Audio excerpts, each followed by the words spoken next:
professores! Estamos aqui no nosso estudo bíblico para professores de jovens.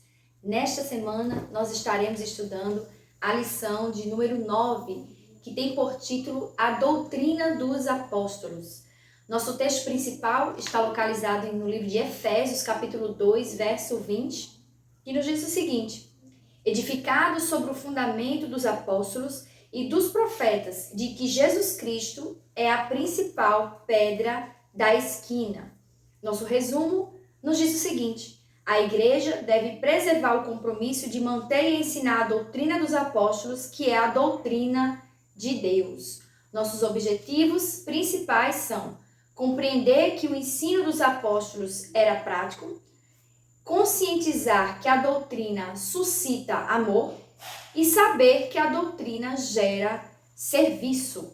Nós temos assim, a nossa leitura em classe, que é o nosso texto bíblico, que está localizado no livro de Atos, capítulo 2, versos 42 ao 47.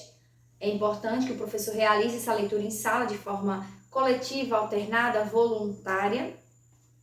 E nós temos nossos 3 tópicos principais que serão abordados ao longo dessa lição, que são 1. O ensino dos apóstolos era prático.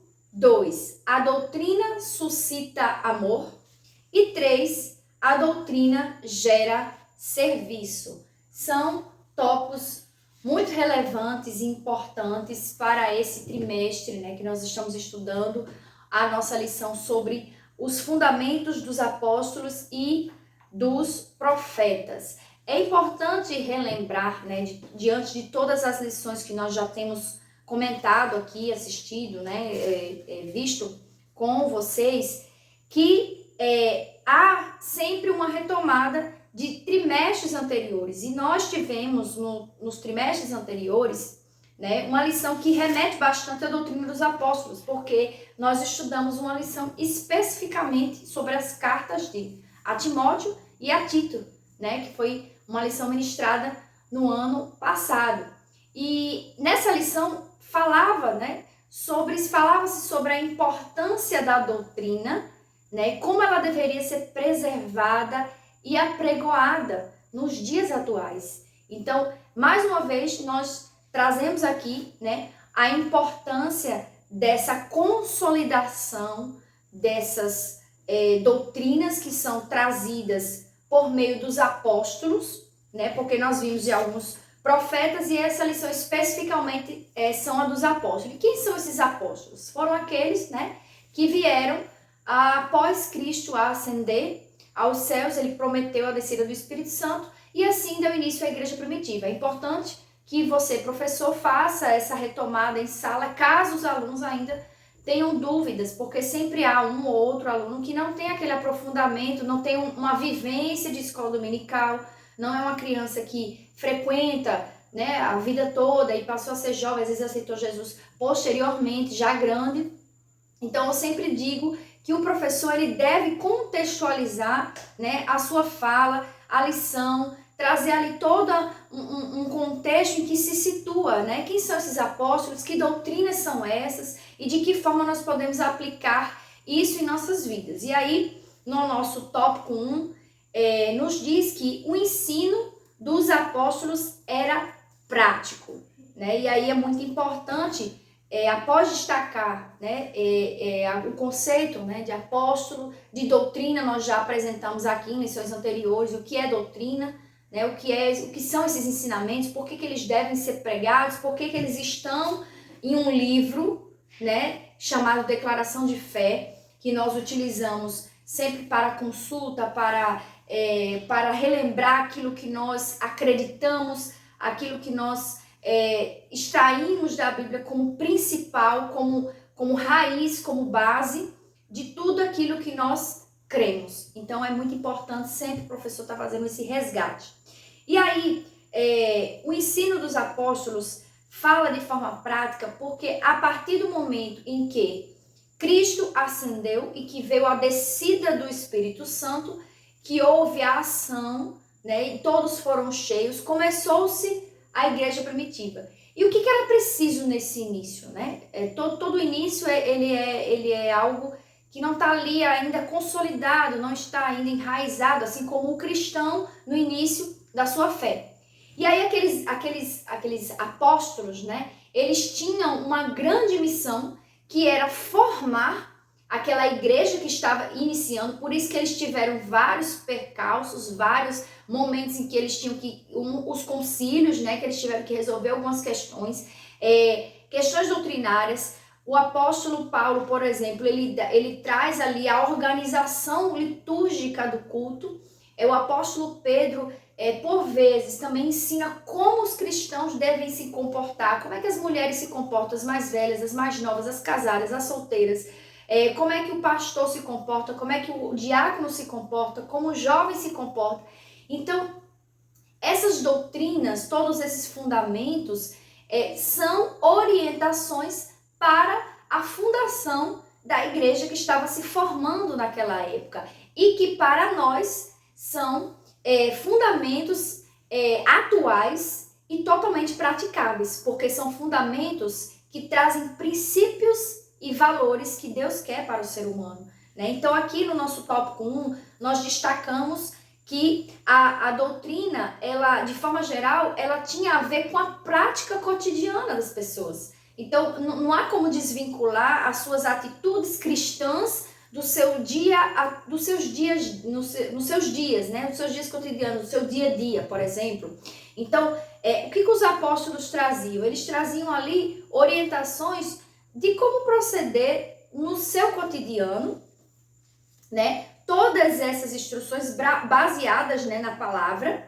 E aí, eu acho interessante aqui destacar nesse início, porque após trabalhar o conceito de apóstolo, né, que significa esse vai além desse mensageiro, aquele, né, que traz ali todo esse conceito, né, é importante trabalhar a questão da prática, né? Então, assim, os apóstolos estavam ali para pregoar mais uma lei ou um bloco de teorias.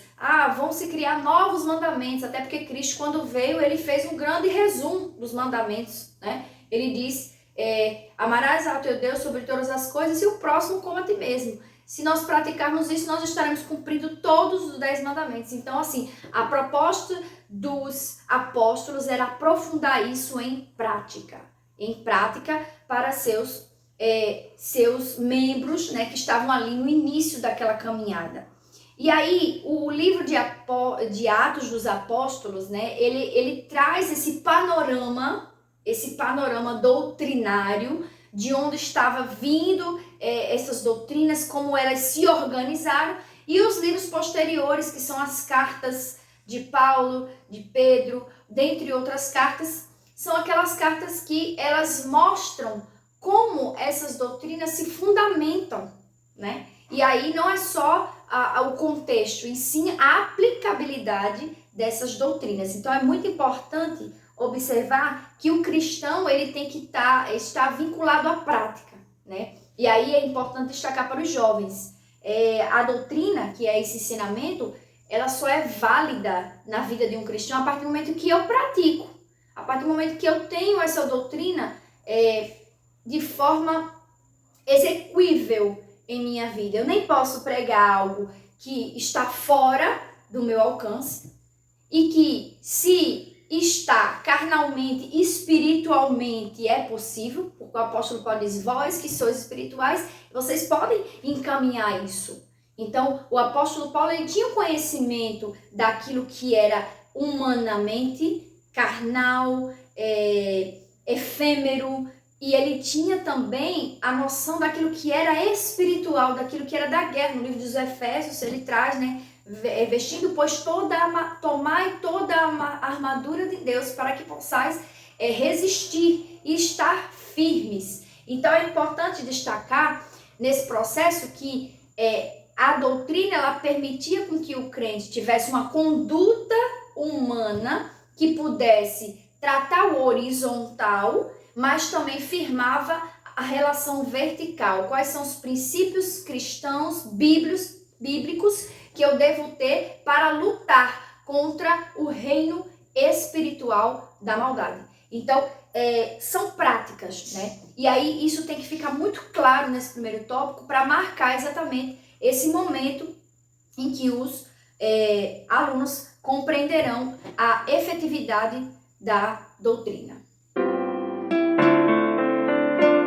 No nosso tópico 2, né, a doutrina suscita amor. Aqui é muito importante, eu achei fantástico, né, o autor da lição ter separado um tema único para 3 aqui apóstolos que se apresentam, né? Primeiro nós temos o apóstolo Pedro, depois o apóstolo João e depois o apóstolo Paulo, né? Porque nós conhecemos bastante o apóstolo Paulo, mas nós temos tantos outros apóstolos que estão registrados no Novo Testamento e que tiveram, né, a sua contribuição na igreja primitiva. E aí o apóstolo Pedro, né, com muita ousadia e transformação do evangelho, e aí é um ponto também que o professor pode estar abrindo um parêntese com a sua turma. Quem era Pedro, né, enquanto discípulo, enquanto aluno que estava ali indisciplinado, cheio de traumas e problemas e tinha uma natureza totalmente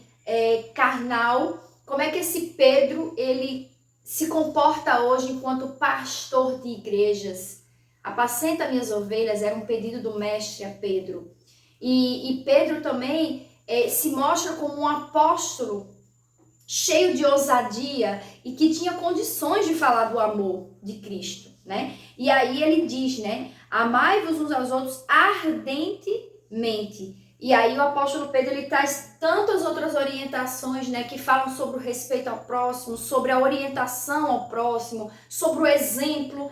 Tudo isso são formas de amor, porque, em suma, todos esses apóstolos que trataram sobre o tema do amor, eles entenderam que é o dom supremo. E que sem o amor, nós não podemos conviver harmonicamente enquanto cristãos. Nós precisamos desenvolver, né, essa virtude do fruto, né, que é o amor. Então, o amor, existe o amor dom, né, o amor fruto, o amor virtude do fruto que deve ser desenvolvida por cada cristão. E aí eles tratam isso, né. O apóstolo João, né, ele também trata sobre o amor, lá no livro de 1 João, né, 1 João 4, 1 João 4, o 7 e o 8 ele diz: Amados, amemo-nos uns aos outros, porque o amor é de Deus. E todo que ama é nascido de Deus e conhece a Deus. Quem não ama, não conhece a Deus, pois Deus é amor. E foi assim que Deus manifestou o seu amor entre nós. Enviou o seu único filho para que pudéssemos viver por meio dele. Esse versículo é o tema central, né, da fala de João, do apóstolo João. Porque ele diz, quem não ama não conhece a Deus. Então só é possível conhecer aquele que nos salvou a partir do momento em que nós amamos. E como desenvolver esse amor, né? Como está ali, amai-vos uns aos outros, é um imperativo, está ali uma ordem, amai-vos uns aos outros. E nós sabemos que cotidianamente não é fácil desenvolver esse amor, né, na prática. Nós precisamos pedir graça a Deus, nós precisamos desenvolver fruto do Espírito que contém o amor, que são as virtudes, que estão tão envolvidas com outras virtudes também, como a mansidão, o equilíbrio. Todas essas contribuem para que eu ame o meu próximo. E por isso que o tema central do amor também é trazido pelo apóstolo João. E por fim, né, o apóstolo Paulo, na tão famosa, conhecida passagem de Coríntios 13, em que ele vai falar sobre o amor. Ele vai fazer toda uma descrição do amor. O amor é sofredor, o amor não arde em ciúmes, o amor é benigno, é pacífico, o amor é o dom supremo. E o apóstolo Paulo ensina que o amor não é um sentimento, como está registrado aqui na lição. E aí cabe um parêntese ao professor, nesse momento, para que ele trate com os jovens, já que o tema é muito importante, muito atual, né, sobre a banalização do amor, sobre todas as formas de amar. Ora, nem tudo que se prega como amor é amor, né? Nem tudo que se diz que é amor, porque o amor não é um sentimento. O amor, o amor humano, ele é uma decisão. O amor como virtude do Espírito deve ser desenvolvido por nós. E o amor como dom, ele é dado por Deus a nós. Então veja que interessante essa organização, né? Essa forma de pensar o amor. E por isso que o apóstolo Paulo ele diz, né? Ele não é um sentimento, porque se fosse um sentimento, eu posso deixar de ter. Ah, eu não quero mais amar essa pessoa. Eu desisti de amar. O amor não é um sentimento, o amor é uma decisão. Eu vou amar o meu irmão. Eu vou amar aquela pessoa que mesmo que não seja aquilo que eu desejo, que eu espero, mas pelo amor de Cristo, que é o amor ágape, que é o amor incondicional, que é aquele amor verdadeiro, eu vou amar o meu próximo. E aí nós vamos nos desenvolvendo no amor. Por isso que não pode ser considerado um mero sentimento. E aí, abordar com os jovens a questão da banalização do amor. Porque cada vez mais é comum, né? Ah, o amor é hoje, não é amanhã, é aqui. Ora, isso não é amor, isso são paixões.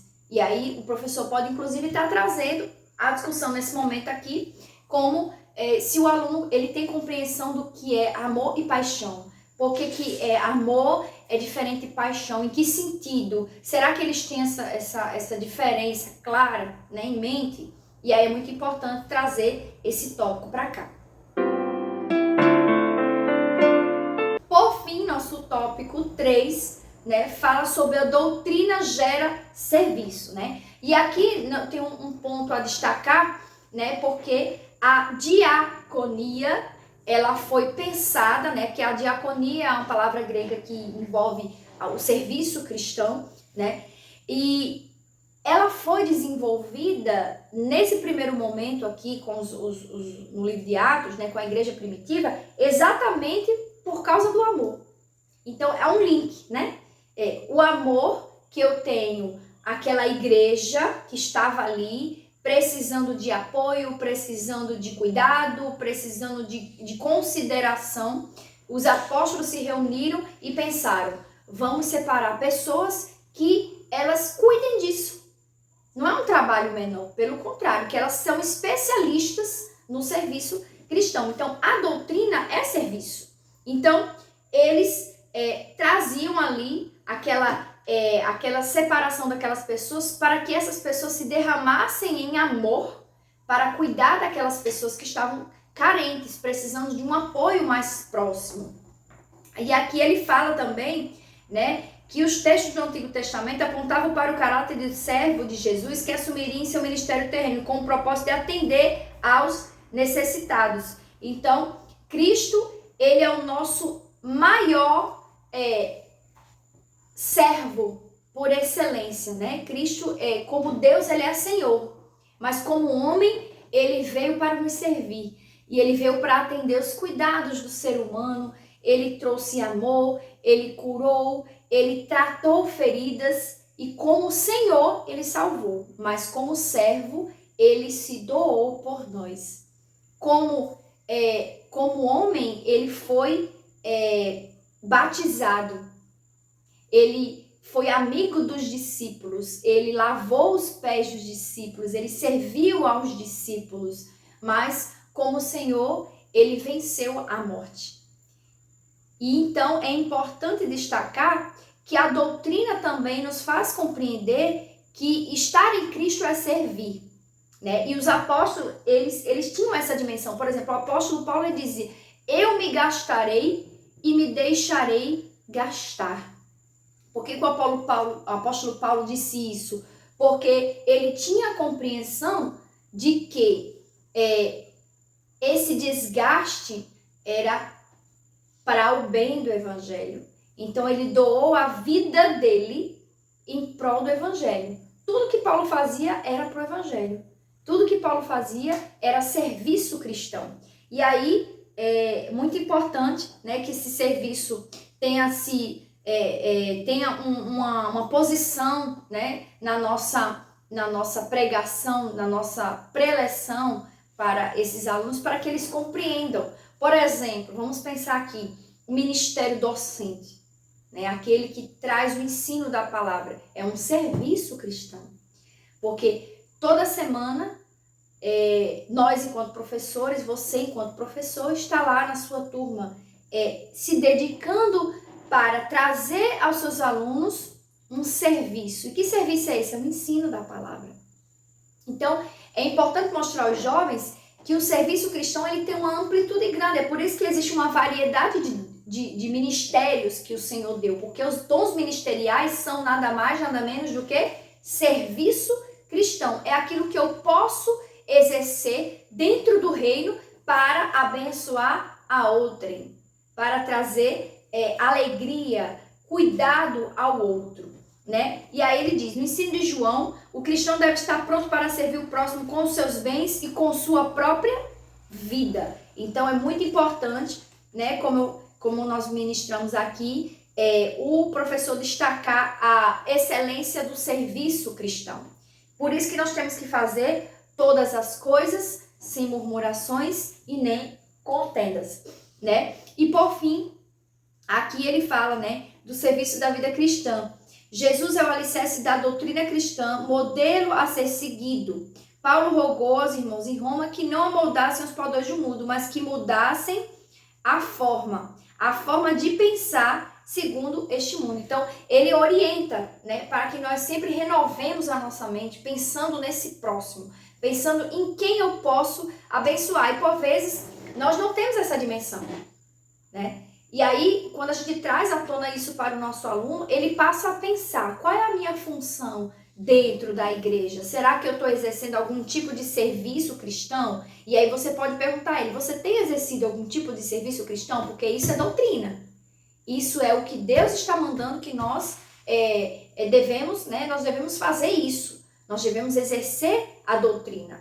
E aí é importante o professor trazer esse momento de discussão para os seus alunos, mostrando que o serviço cristão ele é de suma importância e também é doutrinário. Então, essa foi a grande doutrina dos apóstolos, né? Aquilo que eles trouxeram como contribuição para a igreja. E aí, quando nós dissemos igreja, igreja do Senhor, eles deixaram ali todo um legado para que nós pudéssemos acompanhar e seguir os passos, primeiramente do mestre, que é o nosso exemplo maior, e depois dos apóstolos. Agora, nós vamos fazer o nosso momento EBD. É isso aí, caro professor, você já divulgou a sua EBD na congregação que você congrega, que você frequenta? Se ainda não, há tempo para isso. Você pode usar alguns minutinhos, né, para divulgar a lição da EBD da semana. Nós podemos também fazer o momento EBD na congregação, trazendo um trecho, né, da lição que está ali sendo trabalhada naquela semana, ou ainda fazendo uma visita na oração da mocidade, no ensaio do conjunto, chamando aqueles alunos que ainda não participam da EBD para que eles possam participar da EBD, ou ainda resgatar aqueles alunos que por algum motivo estão distantes e não têm condições de estar chegando à EBD toda semana. Então você pode estar sendo esse canal e fazendo este momento, então não deixe de fazer o momento EBD em sua congregação.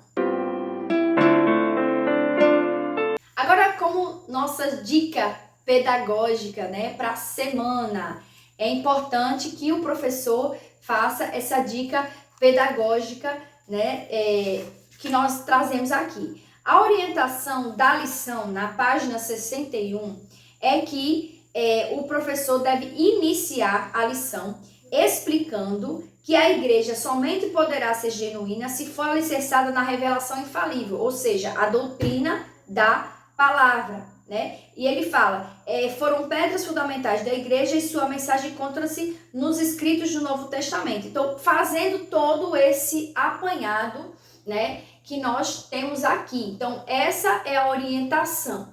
E aí, como prática, né, como prática pedagógica, seria interessante essa altura da lição, nós já estamos na lição de número 9, seria interessante neste momento o professor já fazer uma avaliação com os seus alunos. E aí, o professor, ele pode usar 5 perguntas, não mais que isso, certo? E pedir que os alunos respondam essas perguntas, e aí você vai elaborar de acordo com o enfoque que você deu na lição, tá certo? Você pode usar perguntas dessa lição atual ou perguntas que resgatam as lições anteriores, né?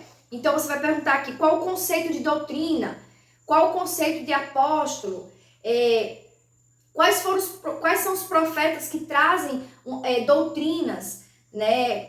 O que são falsas doutrinas? Então, você vai trazer ali 5 questões e entregar para os seus alunos, ou ainda, se sua escola dominical tem quadro branco, você pode escrever essas 5 questões de quadro branco e pedir que os alunos respondam sem auxílio de consulta, tá? Nem da Bíblia, nem da revista. Por quê? Porque ao final, quando você recolher essas questões respondidas de forma tranquila, rápida, sem ser nada oneroso, né? Você vai ter uma ideia daquilo que seus alunos eles já conhecem a partir dessa lição que foi ministrada até agora, lição número 9. Então, nós temos aí mais para frente, mais um tanto de lição, né? A 10, a 11, a 12, a 13, né? Mas aqui nós já temos um panorama. O que meu aluno conhece, o que meu aluno falta ainda aprender. E aí você vai enfatizar, a partir dessas 5 questões, aquelas respostas que faltarem é aquilo que você precisa enfocar nas próximas. Ah, professora, mas aí eu tenho outros temas a trabalhar, mas o tema ainda é doutrina. Então, veja que parte da doutrina você precisa aprofundar, né? A próxima lição, cuidado com o vento de doutrina, vai linkar com a falsa doutrina. Então, é importante que o professor faça esse movimento para saber se ele conhece a sua turma. Então, a ideia aqui é sugerir essas 5 questões, e eu não vou deixar essas questões fixas, porque cada sala de aula tem sua realidade.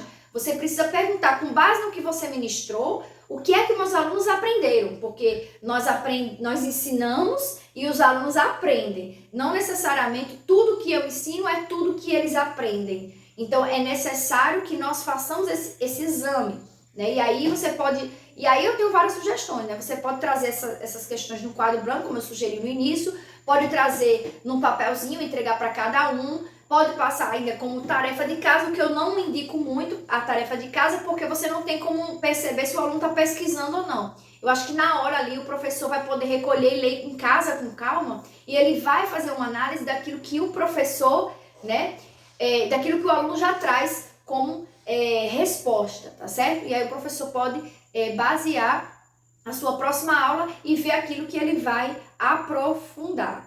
Então, foram essas nossas dicas bíblicas e pedagógicas do nosso estudo para professores de jovens. Em breve teremos novidades, viu? Em breve teremos novidades para professores de jovens, professores de forma geral, nós estaremos divulgando em nossos próximos vídeos. E aí, a ideia é trazer o professor para mais perto de nós. Então, se você gostou desse vídeo, curta, compartilhe, se inscreva em nosso canal e ative as notificações. Que Deus abençoe a sua vida, que Deus abençoe o seu ministério e uma excelente aula no domingo.